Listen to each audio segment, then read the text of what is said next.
Ce plan, qui est unique en France, intitulé « Pour un juste droit », a été présenté il y a 1 an et est aujourd'hui opérationnel.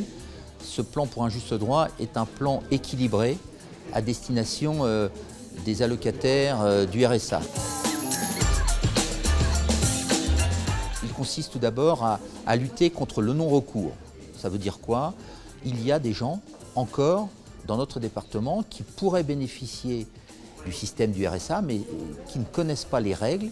Et donc, nous souhaitons porter à la connaissance de ces allocataires potentiels les règles législatives qui sont prévues.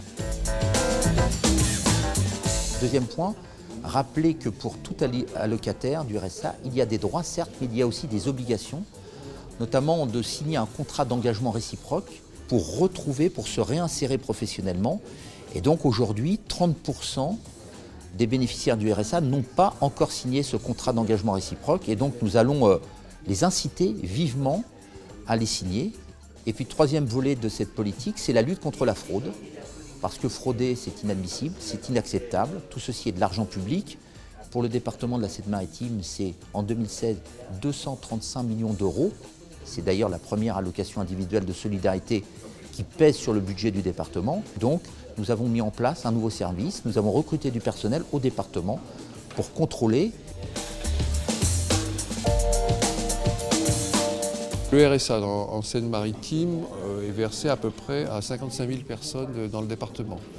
Ce qui est considérable, hein. C'est une situation dans tout l'Ouest qui est une des plus fortes proportions en département de la Seine-Maritime. L'évolution reste quand même une progression. Elle est plus ralentie que ce qu'on a pu connaître au cours des années antérieures, hein, parce qu'il y a eu à une époque une sorte d'explosion, il y a 2 ans, 3 ans à peu près. Hein.